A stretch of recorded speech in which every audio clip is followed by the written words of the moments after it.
we saw the diluted headline earnings per share advancing by around 43%. Revenue, though, down 2.4% to 1.4 billion rand. You say that the worst is behind you. Give us an indication of what drove earnings this time around.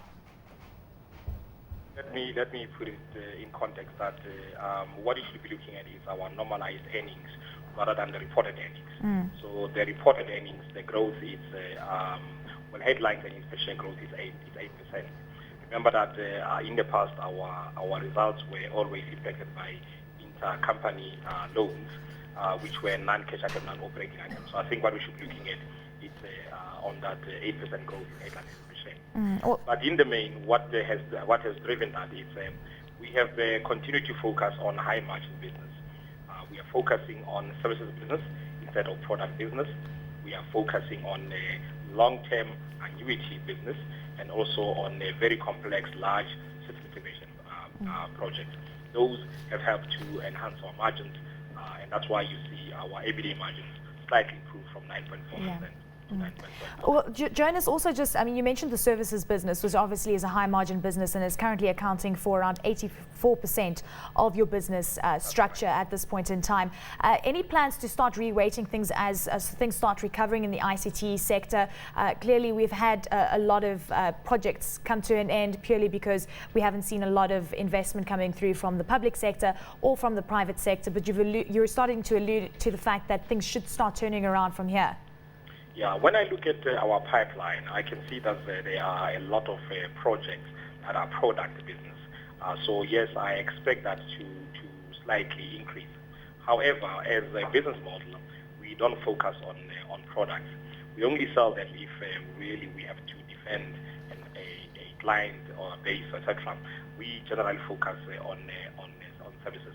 So a split of between 20% product and 80% services is roughly the right split for us as an organization. Well, exactly. Just looking at the public-private sector splits, you're looking at the private sector accounting for 52% of your business and the public sector around 48% of your business. We know that government has started to pull in the reins as funding starts drying up. We've also seen a lot of issues coming through with Home Affairs with regard to your Who I Am online contract. And that's, of course, still currently being unresolved.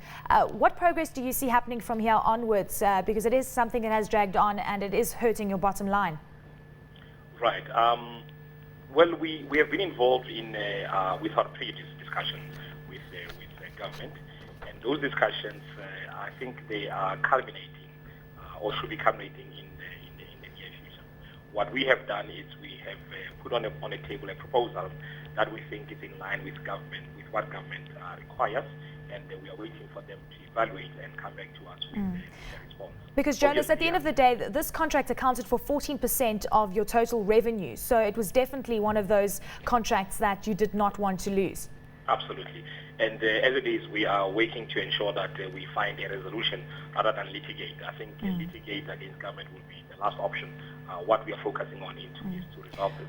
Where we are now, I think we have an idea of what they're looking for, and that proposal that we put on the table is in line with what they're looking for. Now, your question was one is about the Who Am I on contract, but also about the public sector business.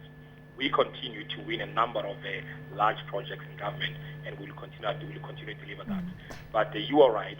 As private sector business starts to pick up, I can see that the contribution on the revenue line from public sector slightly declining, and the one from private sector.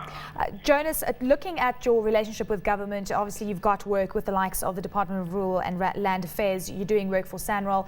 In terms of private sector, you've got interesting clients such as ArcelorMittal, Total, ABSA, and so forth. But at the end of the day, you're also starting to delve into various new technologies. Tell us about cloud computing and how this is going to change your product offering. Well, cloud computing, if you remember, it is a model where customers can access computing resources in a more dynamic way, or they can access shared resources in a more dynamic way. What we have done as a company, we understand that will have a profound impact on how we deliver service to our clients. So in this current year in particular, we have doubled our capital expenditure to build capability for us to deliver on cloud computing. And so far, we'll be launching one of our services in October, towards the end of October.